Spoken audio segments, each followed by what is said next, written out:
Hello, everybody. I'm back. Care, thank you so much for the resub, my dear. Really means a lot. Wraith, the witch is back. Yeah, but why does that surprise you? It's like I've spoke to you pretty much every day during my holiday. I really don't mind sharing the limelight with Jean-Luc Picard. I can live with that. But yeah, I'm back. 2 weeks. I've been away. Yeah, I'm going to see if I can do a wee camera tour.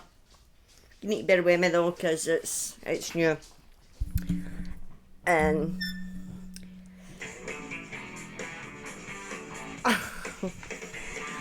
Mr. Modman coming in with the sub as well. Thank you very much. I really, really, really need to.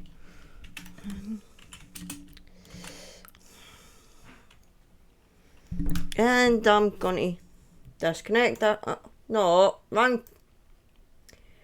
Oh my goodness gracious me. That's the one. There we go. Right, why is that cable done? That cable shouldn't be done. Oh my god. Really shouldn't have moved the mic. But that's what it is. So yeah, new setup. I no longer have Pikachu behind me. Nope, wrong way. I've Captain Spaulding. How cool is that? And my X-Files poster. But yeah,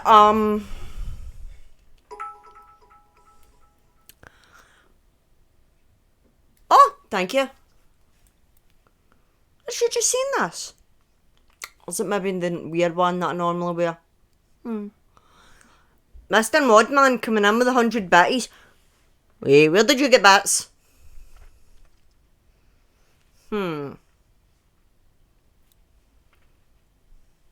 So, yeah. Gotta move that a wee bit. So, I'm going to see what I can do. I'm still using the same camera as before, so you need to bear with me. Cable's no the longest, but haha, love this. I love this song. Gotta see what I can do. So, yeah, there we go.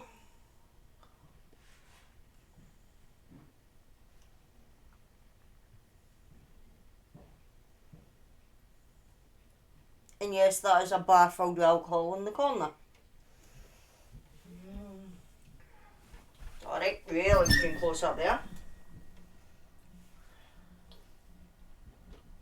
Tables are a wee bit of a mess and ignore the box of Twinkies.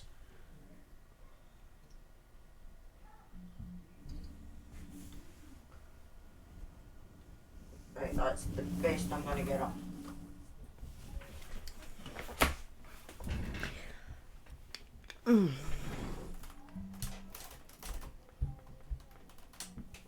There we go. So, yep. Yeah, Twinkies. So, yeah, big changes in here. The walls have all been painted with the exception of the one wall in front of me. I kept the Marvel wallpaper in that because, well, it's £13 a roll. It's really bloody nice, so I was going to paint it all. But on the woodwork's been painted. I've still got the voiles to get. I've still got my line to pick up. Still got the paint to get off the floor. Gloss is really difficult to remove. But, so, I'm now working with the 2 desk setup and permanent 2 screens, which is kind of cool. The desk that I'm using for this monitor and stream setup isn't the greatest. It's collapsed a few times on me. But it's matching desks, so I can't really complain. Obviously I've got my new figurines and stuff that I need to go and collect the rest of. I've got my ducks in the window that I pure love. Pikachu's still here. He's up there. You can actually see one of the wee Pikachus but I've still got him. Just really got the bookcases and everything to get it all spread out and organised, and it's still a work in progress, don't get me wrong. But considering I was able to get all of my posters back up, including 2 brand new ones, like the Pennywise one and my Doctor Who one, they're brand new. And I was able to get them all back up except for 2. One of which, my Rick and Morty that hung there, was destroyed. So that went in the bin, unfortunately. And my For the Love of Sci-Fi 4, because I've still got 5, it's there. But 4 has went upstairs because I just didn't have space for it. I couldn't put all my maps back up though. I've got them.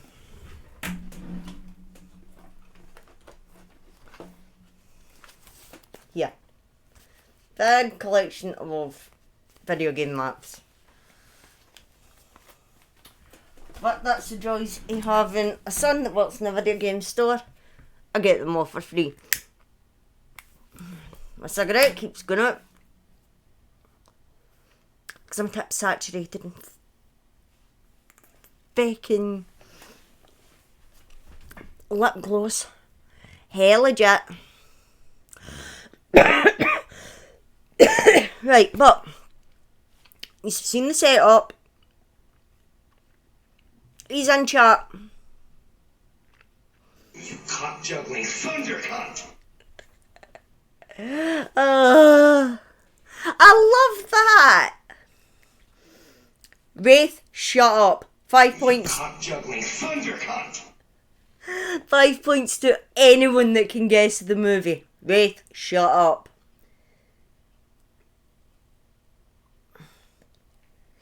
But I love that. Yeah, Wraith, you're not allowed to, because you know what? Because it was you that made the feckin' sound alert. So, Mr. Modman, can I get a shout out for Wraith and his amazing sound alert skills?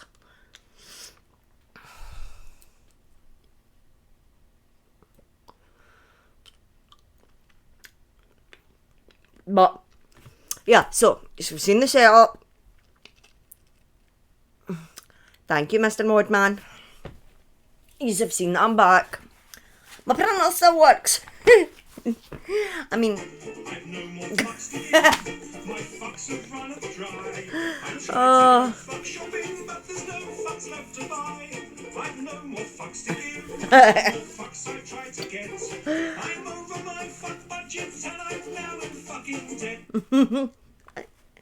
I love that. There is one that I'm wanting to make, but I've honestly, with the renovations and that, I've just not had the time. It's been... Stay. My mic is here, by the way. It just needs to stay at peace. But I've got a couple of sound alerts I want to make, and there's one in particular I'm going to get into trouble for it. I know I am. And the last 2 that were played, I'm probably going to get into trouble for them as well. I don't care. Because the announcement that went out live, I originally tried saying bitch, but, you know, Twitch didn't allow it. So I went with what? Right, no. Doing a wee bit. There. I won't get used to this. Normally it just hangs over the top of the TV, so that's fine. Right, so. Story time with Buck Buck. Wouldn't exactly be story time if I didn't tell a story. And boy, have I got a story for yous. But, as always, go to do the whole, whatever it is, public service announcement or whatever. I must remind everyone that this story is strictly for mature audiences, not suitable for anyone under 18, and for those of a nervous disposition. And I actually really mean it with this one. Okay, this is a really, really gory, bad, messed up story.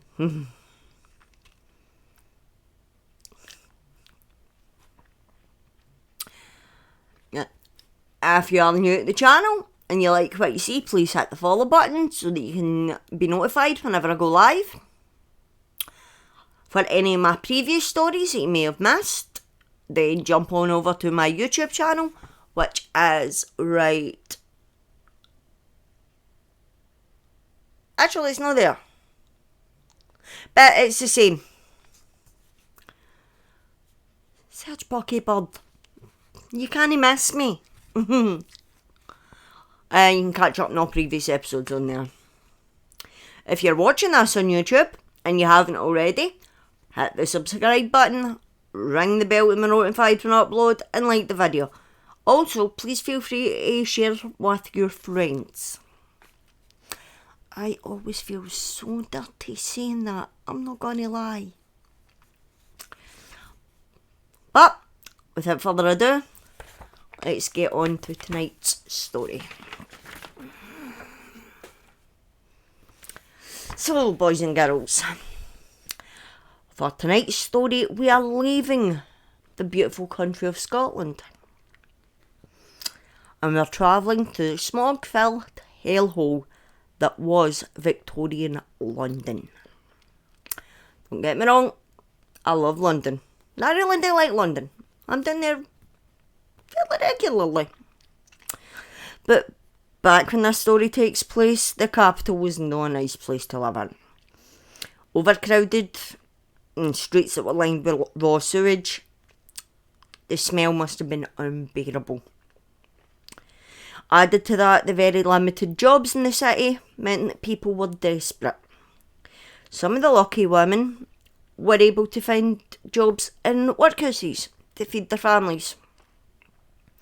And the not so lucky ones were forced to earn money by other means. And for the uneducated women of London, that meant only one thing: prostitution.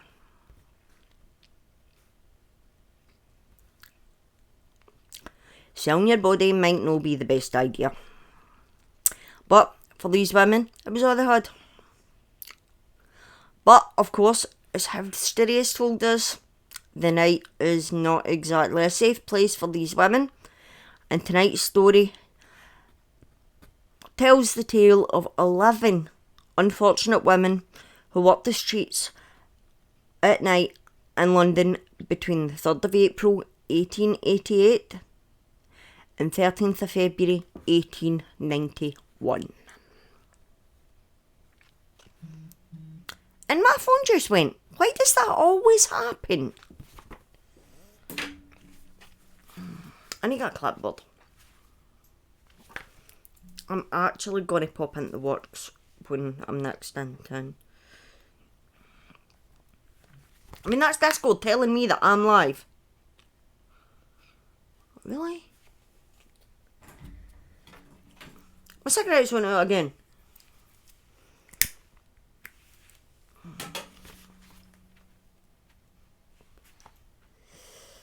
So, 11 women in total met a tragic end in a little under 3 years. And they all died by the hand of person or persons unknown. And all in the Whitechapel borough of London. The 11 murders were grouped together into a single file, and the police docket is herefore referred to as the Whitechapel murders.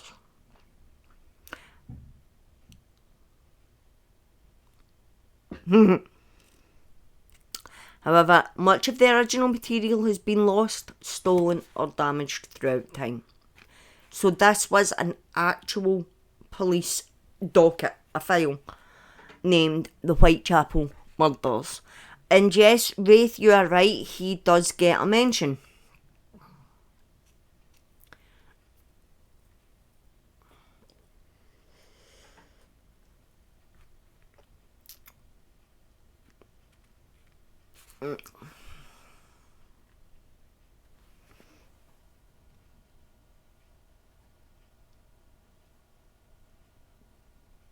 I really need to put this closer.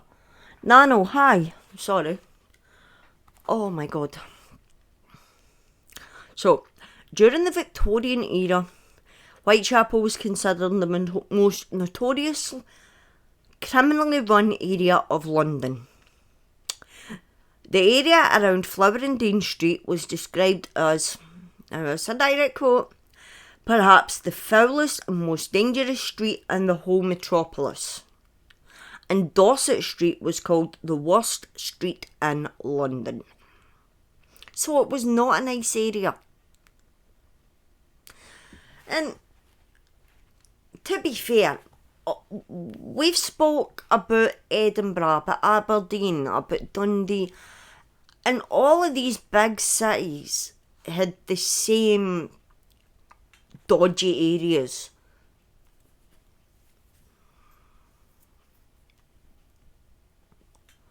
It's just London was, and still is, a lot bigger than all of these cities. And so obviously it got a lot more attention, a lot more people there, so it appeared to be a lot worse.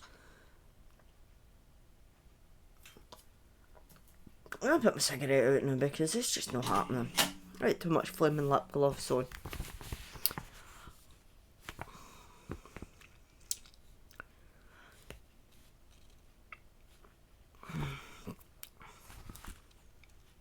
The district was categorised by extreme poverty, substandard housing, poor sanitation, homelessness, drunkenness, and endemic prostitution.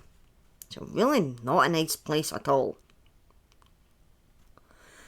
These factors contributed to the rise of some 233 common lodging houses within Whitechapel, in which some 8,500 people were regularly housed nightly. The lodging houses provided cheap accommodation for the desperate and destitute people of the Whitechapel area, including the victims of the Whitechapel murders. Now, we've seen these boarding houses before. Birkenhead run one.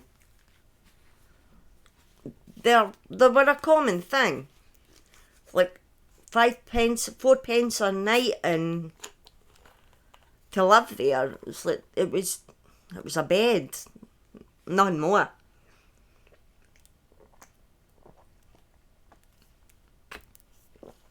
But the fact that there were 233 of them in the area of Whitechapel alone shows just how bad the area was. It's not now, but it was back then. All identified victims lived within the heart of the area, including 3 in George Street, later renamed Lolesworth Street, 2 in Dorset Street, 2 in Flowers and Dean, and 1 in Thrall Street. My pronunciation of these street names might be a wee bit off, so I do apologise. Same with some of the names.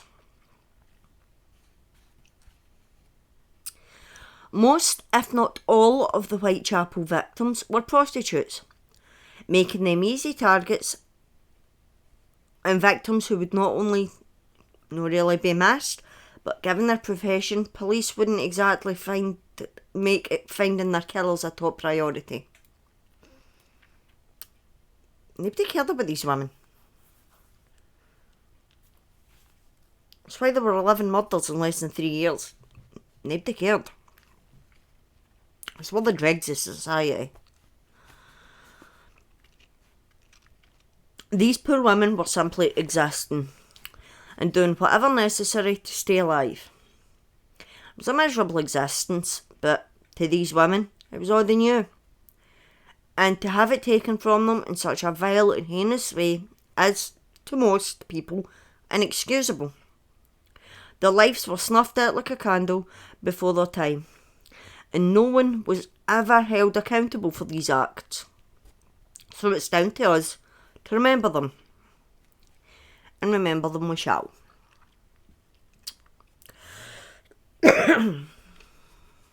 In the early hours of Tuesday the 3rd of April 1888, 45-year-old Emma Elizabeth Smith was assaulted and robbed at the junction of Osborne Street and Brick Lane.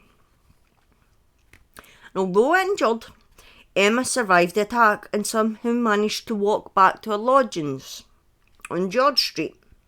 She told the deputy manager, Mary Russell, that she had been attacked by 2 or 3 men, one of whom was only a teenager.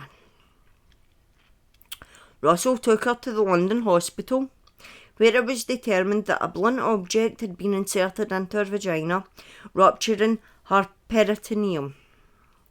She developed peritonitis and died at 9 a.m. the following morning, making her the first victim in the Whitechapel murders. It is believed that Emma knew her attackers and that she was attacked by her pimps as punishment for disobeying them, and she never identified them out of fear of reprisal. No one was ever charged in her killing, and it is very unlikely her murder was connected to the later murders. So, Emma looks as though she has been killed by her pimps. Now, gangs of pimps ran the prostitutes in the Whitechapel area, and it looks as though she's been attacked for disobeying them. She might have refused a punter. She might have kept some of the money that she wasn't supposed to keep. She might have been late one evening. Whatever reason, she was badly beaten and assaulted, and it caused her to die, making her the first in the Whitechapel docket.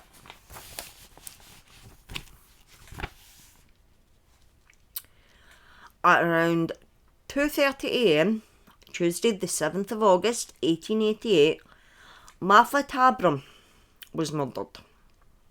Her body was found at George Yard Buildings, George Yard, shortly before 5 a.m.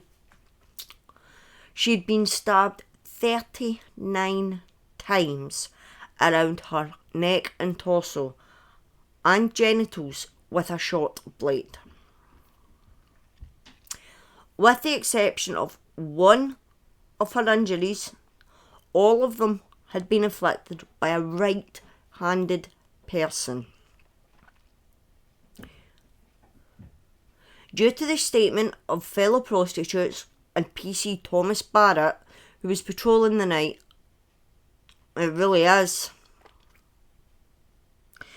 was patrolling the night of the murder, Inspector Reid positioned soldiers on London Bridge and at Wellington Barracks with the sole purpose of identifying the killer or killers, but without success.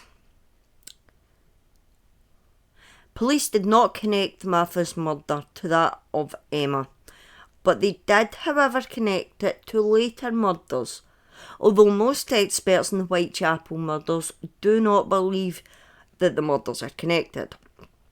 That being said, many people still believe that they are connected and that Martha Tabram was the first victim of the notorious Jack the Ripper.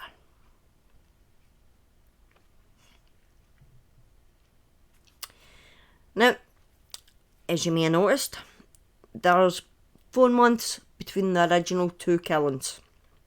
However, for the women of Whitechapel, the streets were about to become a whole lot more dangerous, and the killings were about to speed up. On Friday the 31st of August, Mary Ann Nichols was murdered in Bucks Row, now known as Durward Street. Her body was discovered by cart driver Charles Cross at 3:45 a.m. in front of the gated stable entrance. Yeah, I don't think Murder Bear's quite as vicious as this. Now, her throat had been slit twice from left to right, meaning there is a high probability that the killer is left-handed. Her abdomen was mutilated by a deep, jagged wound. Several other small incisions were across her abdomen, and 3 or 4 similar cuts on the right side of her body made by the same weapon used violently in a downward motion. So the killer was on top of her. An investigation wielded very little in the way of results, but it was determined that Mary's murder was not linked to the other 2 due to the different murder weapon and the fact that the others didn't have their throats cut. However, before the investigation had been concluded, another woman was killed in the same manner, making Mary Ann Nichols the first official victim of Jack the Ripper. But she would certainly not be the last. On Sunday, the 8th of September 1888. This is less than a week later, folks. A week. At 2 a.m, the mutilated body of Annie Chapman was discovered in a backyard at 29 Hanbury Street. Annie left her lodgings around 2 a.m. on the morning of her death with the intention of earning some money to pay her rent. Like Mary, her throat was slit from left to right. But unlike Mary, Annie was disemboweled. Her intestines were removed and thrown over each shoulder. Part of her uterus was also missing, leading to the belief that the killer had some medical training. However, the idea that the killer had any surgical skills was dismissed by some experts. I love that emote. It is so cute. I need to move my mic. So, yeah.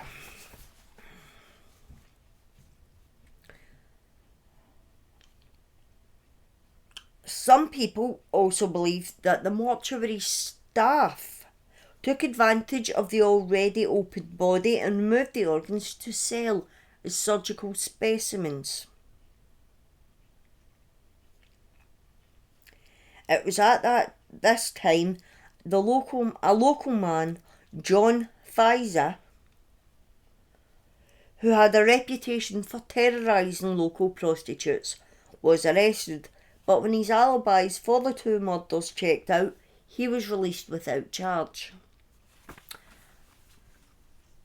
Thank you for the hydrate.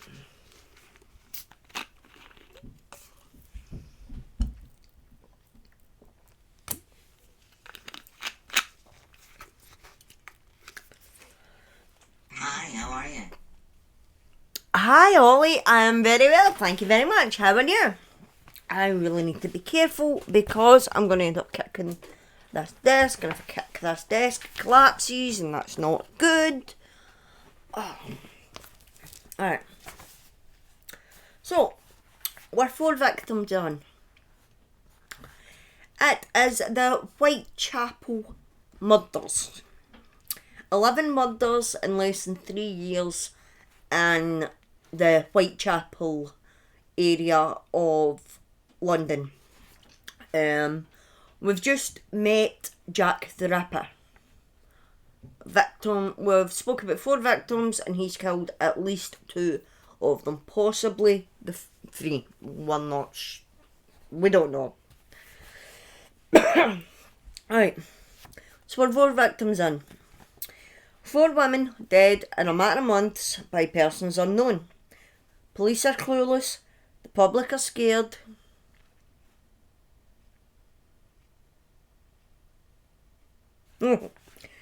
Wraith, I know we joke that you're old, my darling, but you're not that old.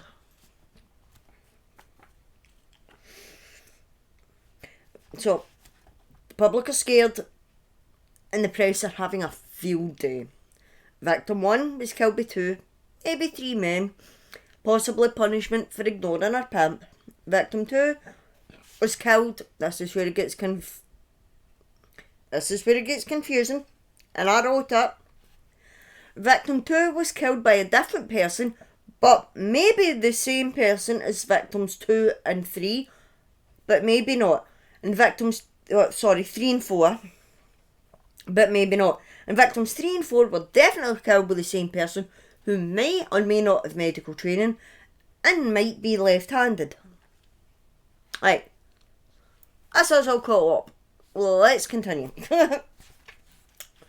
Now, as if things in Whitechapel weren't bad enough, they were about to take an even darker turn, as the killer, known as Jack the Ripper, was about to become even more erratic and ambitious. Saturday the 30th of September, still in 1888, the body of Elizabeth Strode was discovered around 1 a.m. in Dutsfield Yard, found in a pool of her own blood with her throat slit from left to right.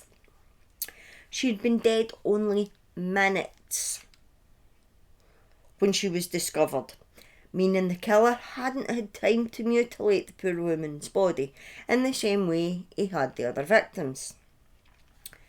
The fatal wound was caused by a slightly smaller blade, leading some to believe that it was a different killer, and the lack of mutilation certainly added some weight to that theory. However, experts believe that it was in fact the same killer and that he had simply been disturbed before he could finish his work. Not being able to complete his work would have frustrated and angered the killer, and this unfortunately proved to be the case, as a mere 45 minutes later another poor woman's body was discovered. Catherine Eddowes was discovered at the southwest corner of Mitre Square, only a 12-minute walk from the first crime scene. This is 1888, cars are very few and far between, everybody's walking everywhere.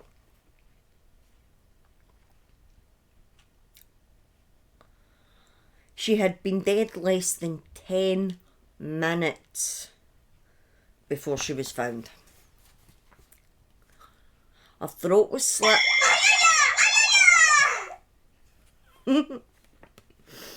That's the least scary one I've got, and the one that makes me cack myself every time. Jeez. But her throat had been slit from left to right. Her face and abdomen were mutilated, and her intestines were drawn over her right shoulder, with some completely removed and placed along her torso. Her left kidney and most of her uterus had been removed as well.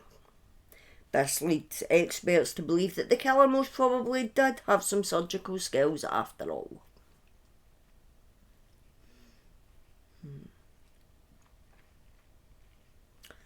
Two in one night, within an hour. Wow. This killer is... he is not letting up. 2 victims in less than an hour. He is hungry.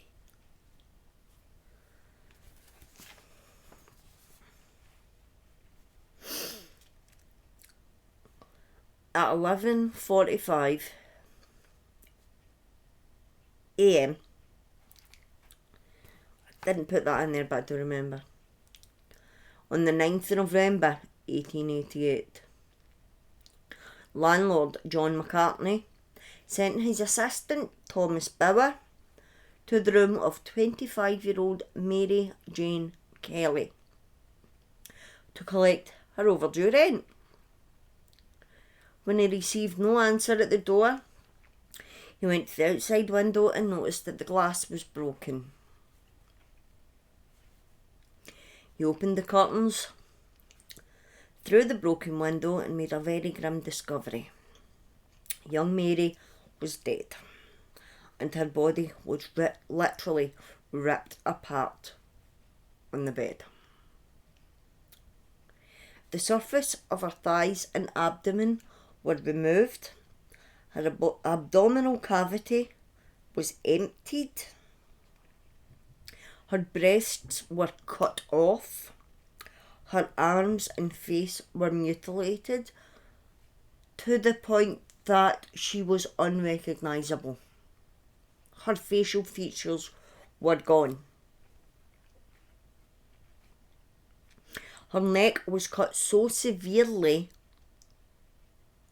that she was almost decapitated. Her throat had been slit so deeply it went down to the bone. Her uterus, kidney, and one breast were placed under her head. Her other breast was by her right foot. Her liver was placed between her feet. Her intestines were on the right side of her body, and her spleen was on the left side. The missing flesh from her abdomen and thighs was sitting on a nearby table, and her heart was removed and was missing. The scene was so gruesome that it was the only one where photographs were taken. Jesus Christ! Marvel!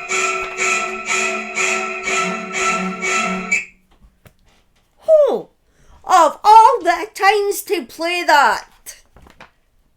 Oh, hi! Hi, Queen. Oh, you got me. Oh, you got me good there. How about you?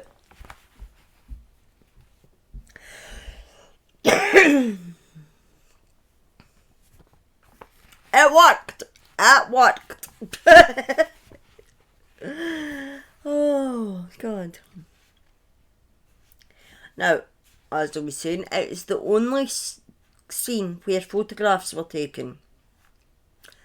And two of these photos still exist and can be seen online and in books about Jack the Ripper. I've seen the photos and toyed with the idea of showing them. I was going to do a PowerPoint and I was going to show you some of the drawings of the crime scenes, and I was going to include these photos. But I decided against it, because although I say viewer discretion is advised, I wouldn't feel right showing you these pictures. If you want to see them, by all means, Google Mary Ann Nichols. But be warned, they do not make for pleasant viewing.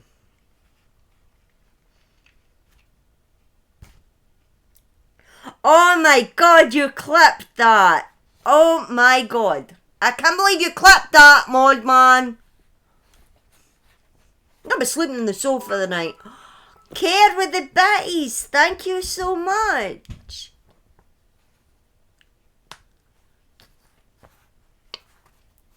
You actually got me with that. Oh my God, I'm talking about how a woman's breasts below her head and horror music comes on. Yes, it got me good. It really did.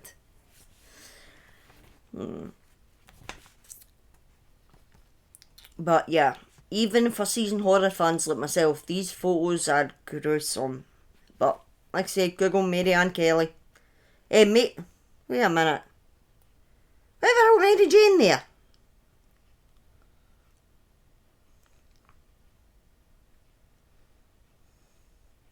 Oh, 'cause that's Mary Jane. Why did I say Mary Ann? I always do that. Oh my God. So, a few things that make the Mary Jane Kelly, no.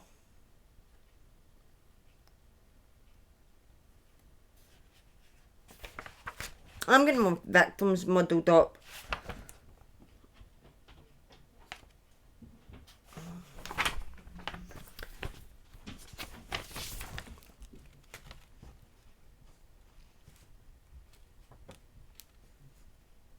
Mary Ann Nichols and Mary Jane Kelly. Right.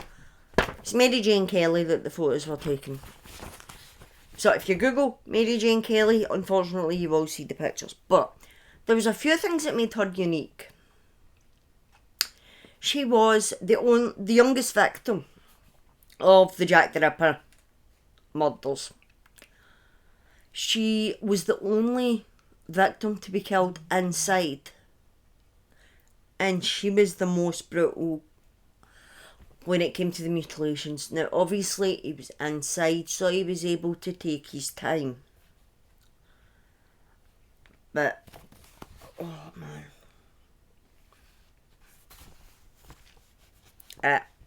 Yeah, they don't make for pleasant viewing.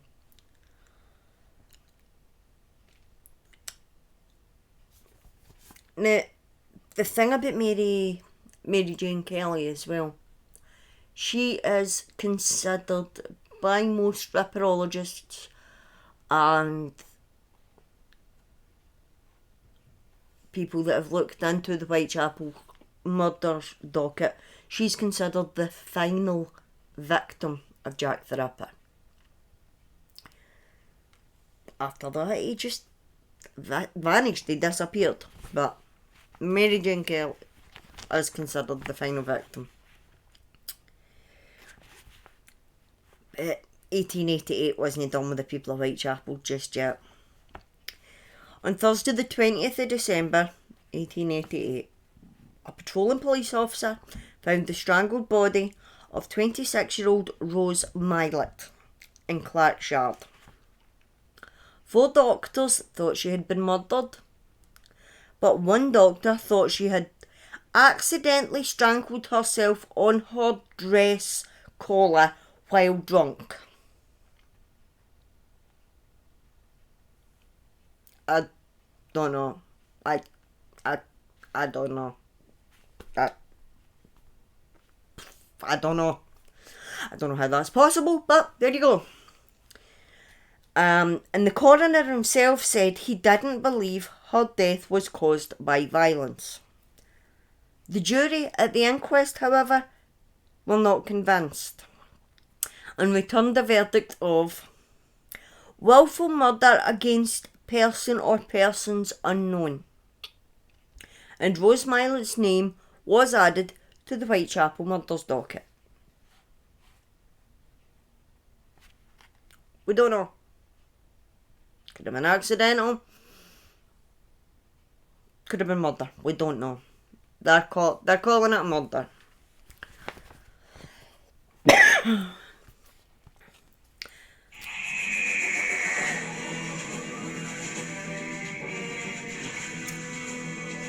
I'm going to roll a cigarette while we process. Because that's 1888 is done and dusted. Thankfully.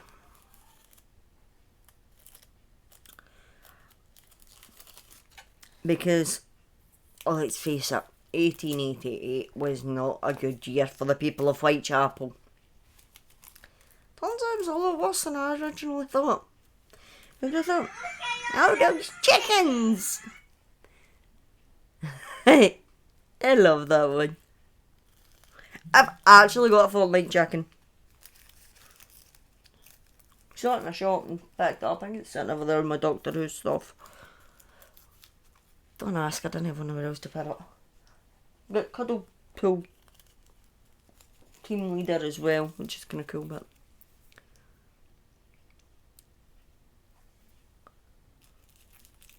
I said I loved it. I love that Doctor Who intro. I did say that. I said it the first time it was played as well. I'm actually sitting watching through Jodie Whittaker, you know. Sorry, I'm really struggling to roll cigarettes just now. I'm going to get my machine out again.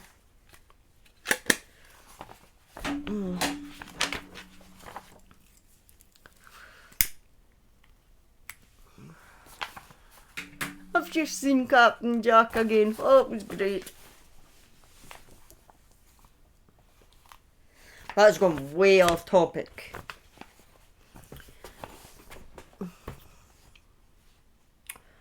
Right, so, after the horrors that 1888 brought,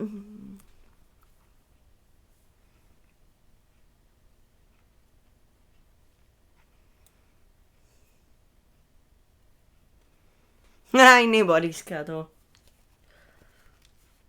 I've only just met Captain Jack though, so I'm not that far on.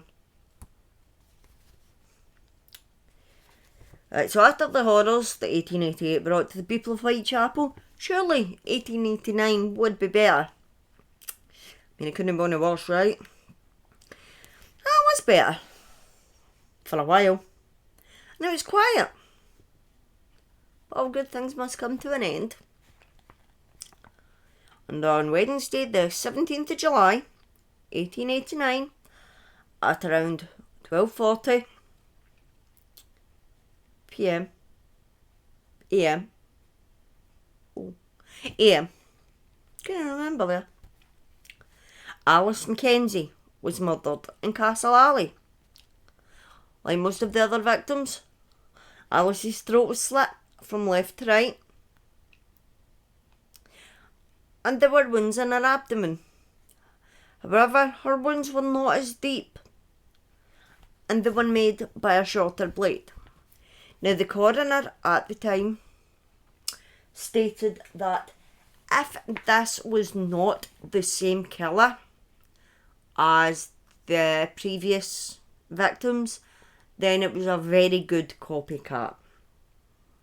Now, Alice Mackenzie is not an official Jack the Ripper victim, but many ripperologists believe that is actually a word, by the way. Ripperologist is the technical term for somebody who studies Jack the Ripper. I am not making this shit up. But many ripperologists believe that Alice Mackenzie was in fact the final victim of Jack the Ripper, and not Mary Jane Kelly, as we've been led to believe. It's up for debate. Same as was Martha Tabram the first victim, or was she not? We don't know. We're never gonna know. So, apples and oranges these days. We don't know. And unless the doctor turns up in his TARDIS and takes us back to 1888, we're never going to find out. That would be cool.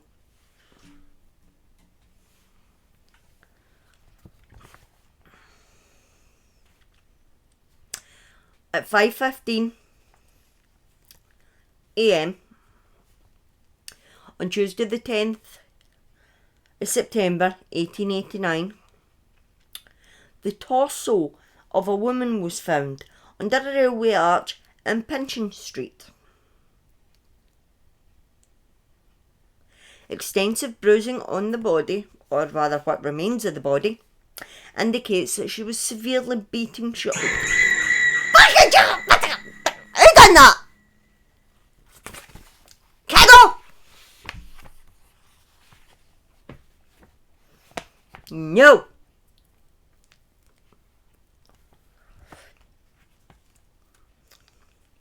Extensive bruising on the body indicates that she was severely beaten shortly before death, approximately the day before the discovery of her torso. The victim's abdomen was also mutilated in a similar fashion to the Ripper victims, although it is noted that her genitals were not wounded. Yeah, I know you're not sorry. The victim is believed to be around 30 to 40 years old, and despite an extensive search of the area, no other body parts were ever found. The poor woman's identity was never discovered.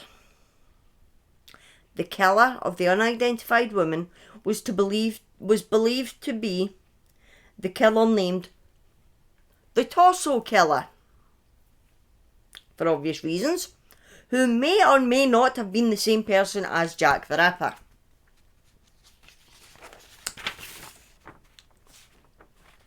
Ripperologists have disputed this belief based on their different MOs. The Torso Killer was responsible for at least 4 killings around the London area at the same time. Oh, are you kidding me? Another one? Oh, you're getting me good tonight.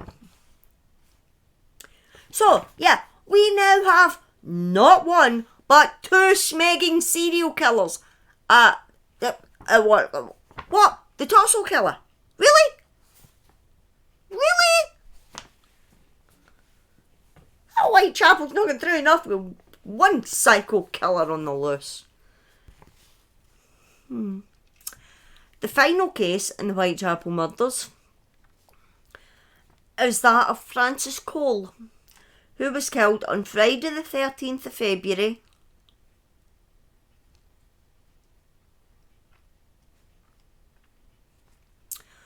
1891. Yeah. No, they all end up here though. Some reason, I don't know. She was discovered by P.C. Ernest Thompson just moments after she was attacked under a railway arch between Chamber Street and Royal Mint Street at 2:15 a.m. The PC heard footsteps in the distance, but regulations stated that he must remain at the scene, so the attacker escaped. Frances was still alive when she was discovered, however, passed away before medical help could arrive. Her throat had been slashed, and she had a wound in the back of her head, possibly from being thrown to the ground violently. Her body had not been mutilated, leaving people to believe that the patrolling PC had disturbed the killer. A man named James Sadler, who had been seen with the victim before the attack, was arrested and charged with murder. However, he was released on the 3rd of March due to lack of evidence.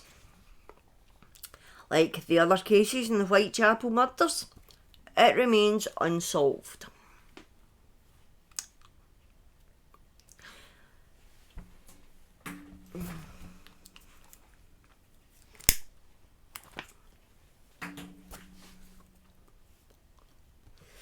Although gruesome, the Whitechapel murders did have a kind of positive outcome, I guess. The world's press descended in the area, and it brought to light the desperate conditions that these poor people were forced to live in.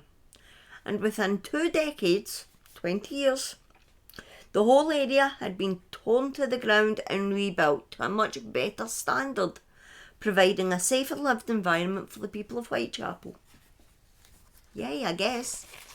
It only took 2 serial killers.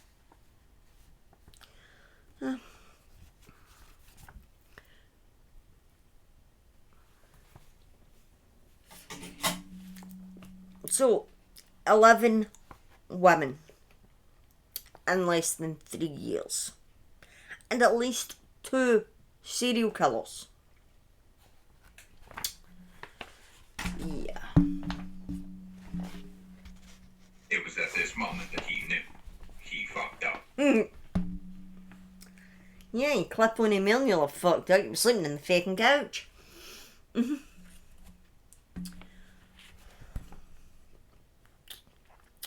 It really does make you think.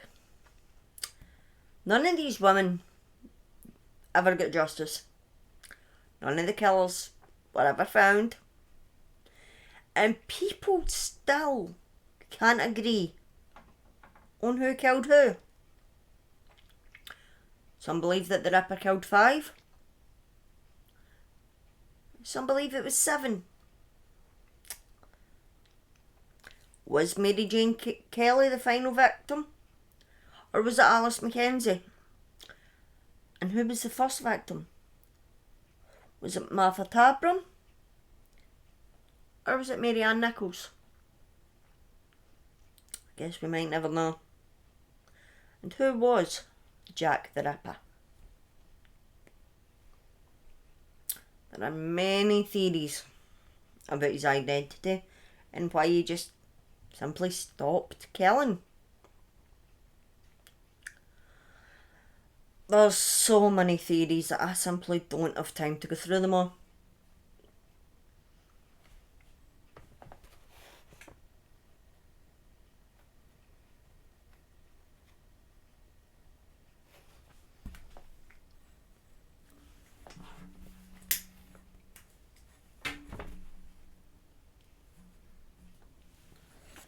Now, I've read I've read quite a few of the theories because I've studied this case actually long before I was even on camera.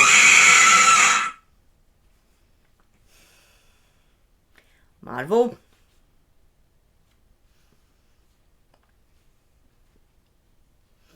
Luckily I was looking at the screen that time. But yeah, there's a lot of theories about the Jack the Ripper case. And like I said, I studied it where I was playing Sound Alert, playing Screamer. Really?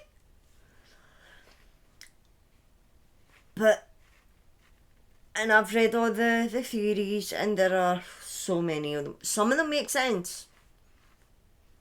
I'm not gonna lie. Some of them actually, they kind of do make sense, but a lot of them, you just read it and think, dude, what were you smoking when you come up with this? No. So I'm not going to get into theories.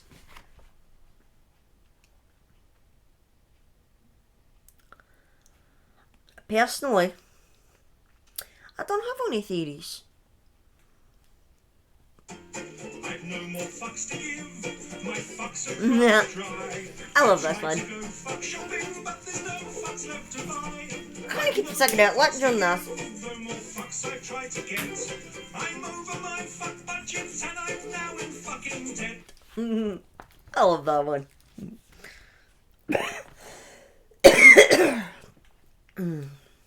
I mean, I look at the facts.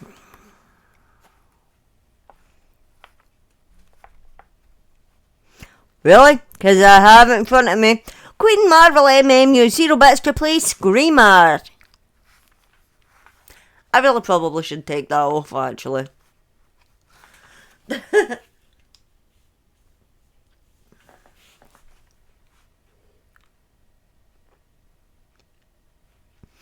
Yeah, I'm gonna get to that bit. But yeah, right, I agree. But like I said, I don't have any theories. I look at the facts. And whoever he was, if it was even a he, we keep saying Jack the Ripper, we keep saying he, but there's actually a lot of theories that Jack was actually female. Yeah. But whoever they were, I would hazard a guess at them being left-handed. Basically going with the way the throat was slit from left to right. And he at least had a basic surgical knowledge and had deep hatred for prostitutes, or maybe just women in general.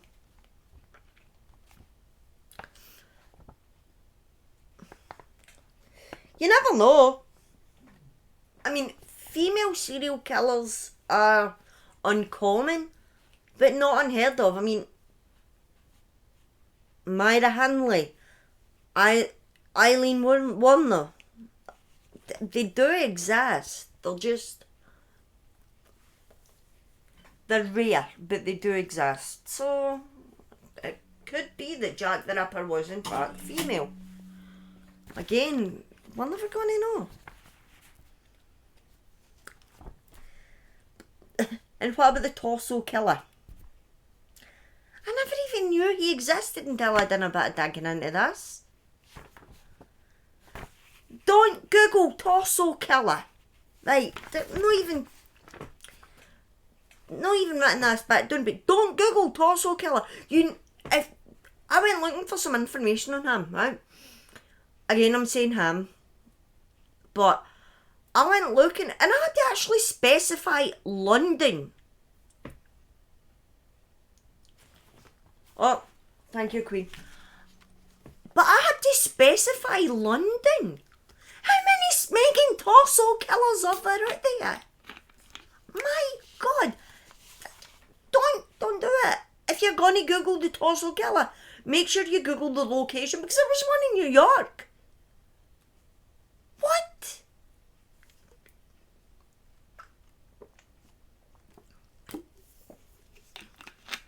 Why are there so many torso killers?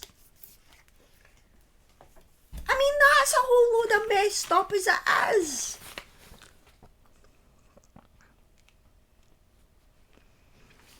I know.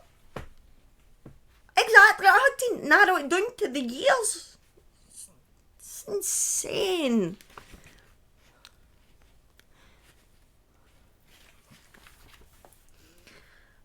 But, I mean, when you've got to specify the location and year of a torso killer, that shit's messed up, man. Even by my standards. But like I said, I never even knew this guy existed. I mean, why am I struggling to read that there? It's coming up on there. Oh my God. But yeah, I never knew this guy existed. So I'm definitely going to be doing a bit more digging into him. Or her. Either or. But for two serial killers to be acting independently at the same time in the same area seems to be, on the face of things, very unlikely.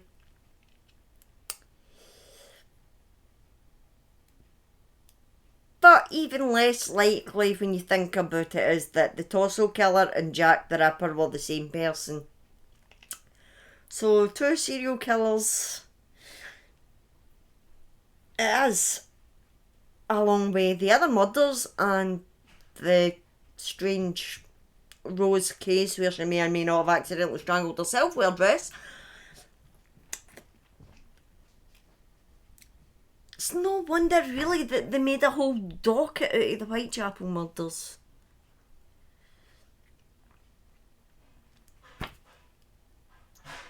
I mean, two serial killers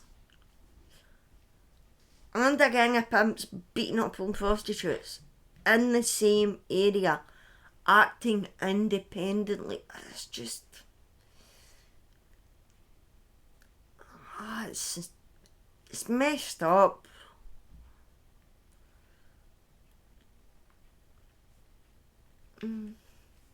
But Victorian London, what do you expect?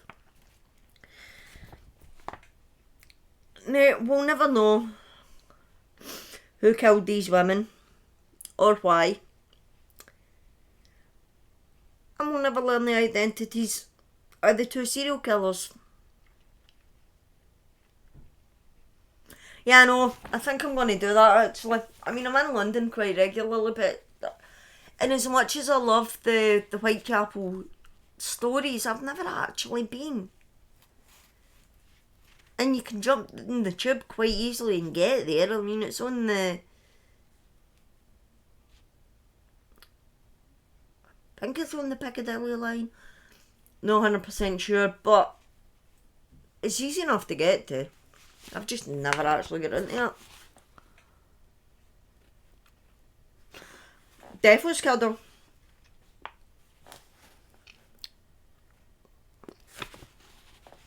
Well, yeah, it all seems to be in quite a close radius. But definitely something I want to do when I'm done that way. Because I'm done there quite regularly. But I say regularly, I'm done a couple of times a year.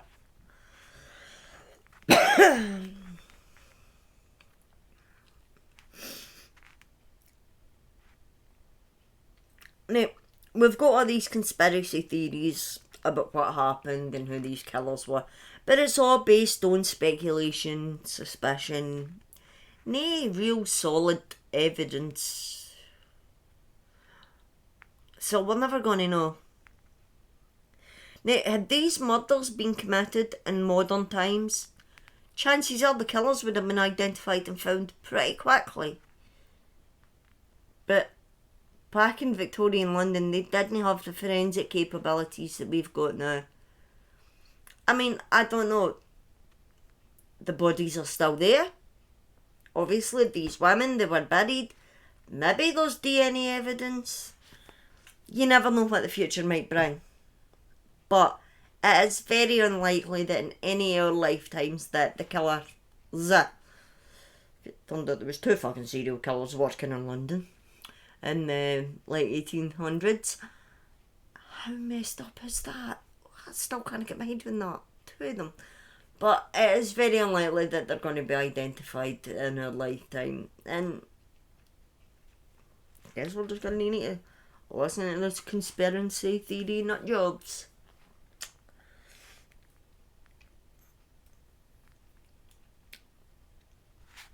But these men, whoever they were, they committed some of the most heinous, brutal crimes.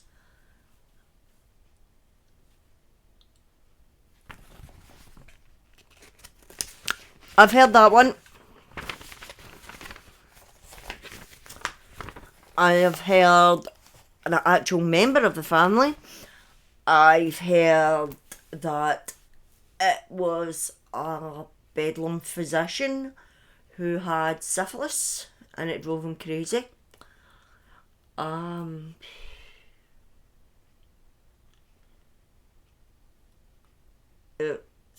It's nuts, but I mean, these 11 women, they died.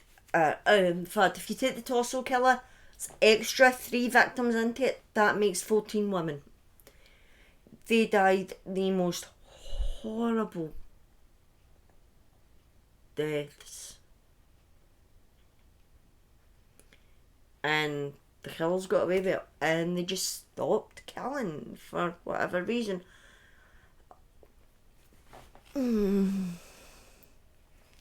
Yeah.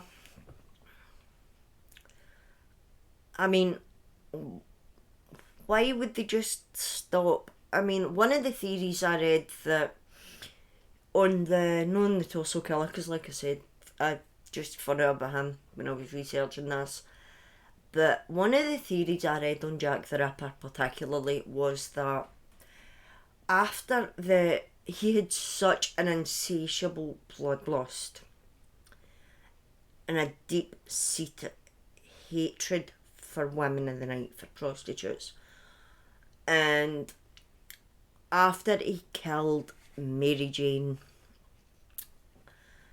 Kelly in such a brutal way, he was able to do this. He took his time killing her. He mutilated her beyond belief. But one of the theories was that because he was able to take his time in killing her, he was able to fulfill his fantasies. Yeah, I know, I messed up as this did. But he was satisfied. And he no longer felt the need to kill. That had quenched his thirst, so to speak. And that he was so satisfied with that kill that he ended up committing suicide. Because he'd nothing left to live for. He'd completed his task, so to speak. But, I don't know. I mean, there are a lot of theories. And a lot of them are popular. I mean, there was even a Johnny Depp movie. Do not watch that. No. It was horrible.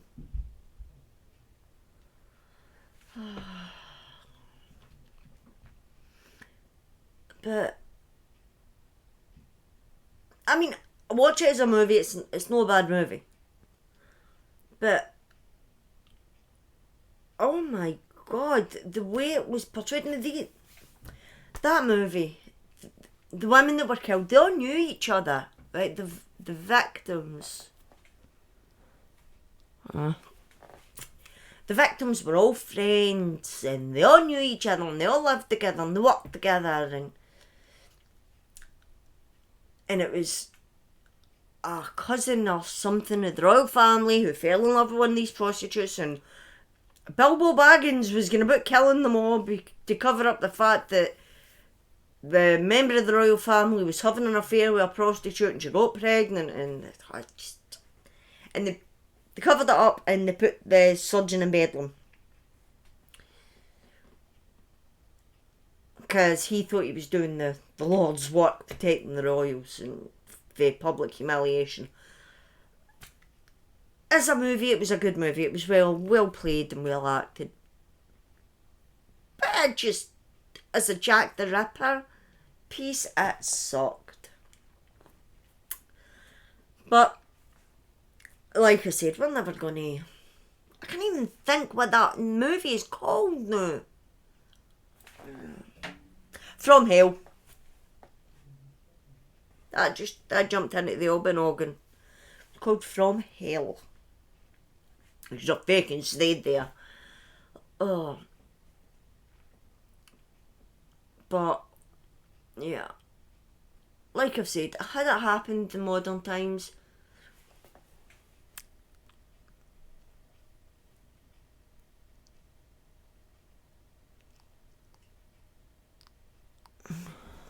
what the heck are those ones? Rollins. You've lost me there. Quite a lot of my hair has gone grey. Oh my god. I need them my roots. Mr. Modman, we definitely need a trip to Sally's. Best thought is I would have been able to fix my hair, but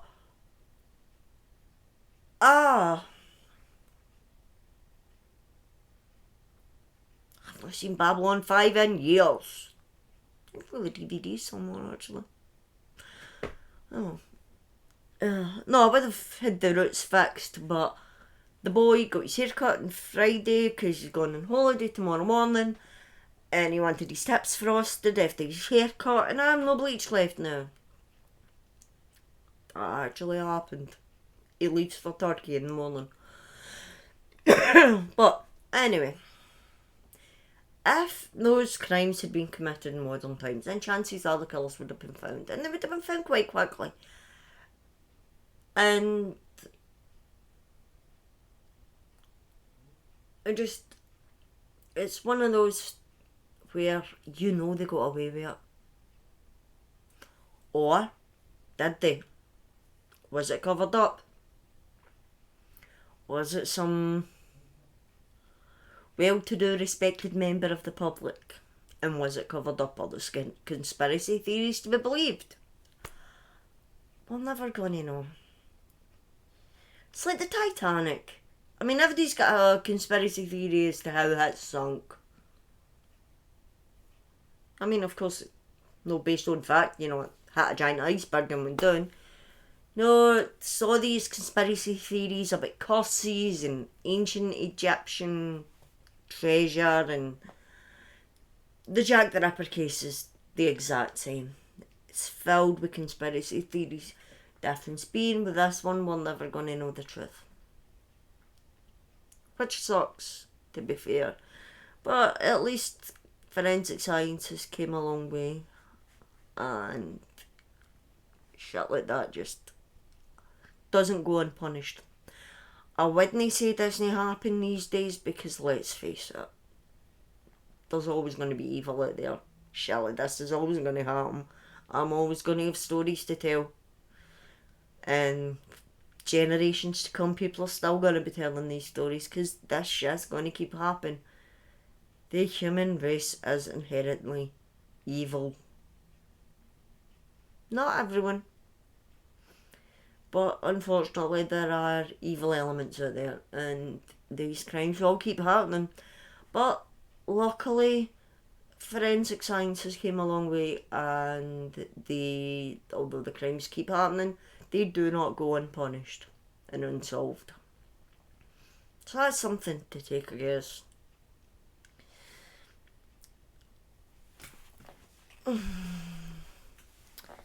But there is plenty of information out there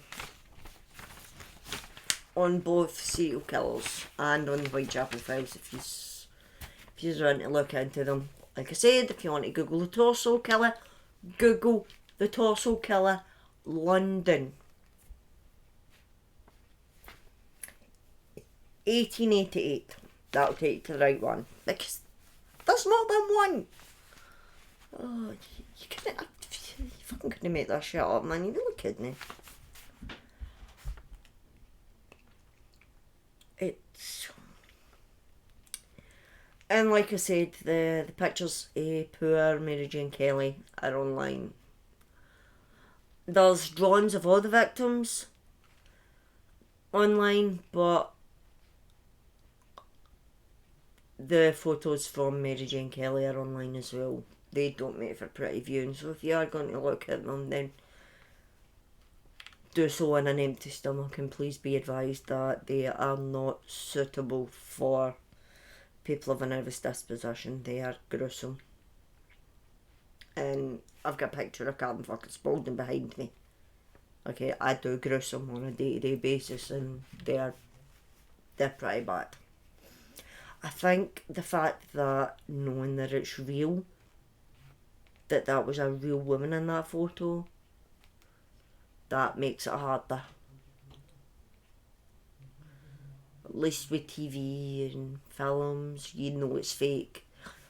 But the fact that that really did happen to young Mary Jane Kelly makes it harder to look at the photos. But that is what it is, unfortunately. And there's thousands of photos like that out there. But, like I said, at least these people that are committing these heinous crimes aren't getting away for it. The majority of them aren't getting away with it these days.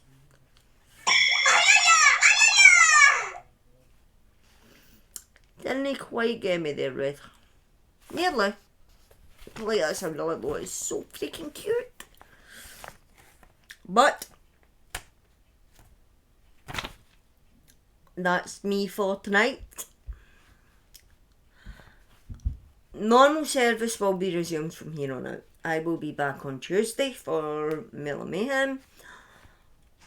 Ginge will be back tomorrow for whatever floats his boat. But normal service will be resumed from here on out. And I will eventually get my curtains and blinds up. Didn't quite work, I saw it appear on screen because I was looking at the camera. Nice try though, kiddo. But thank you everybody for jumping in, showing me your support tonight and every other night that I've been here. It really does mean a lot to me. Really do appreciate it. But I will... Woo! So, Ginge will be back playing Fortnite tomorrow.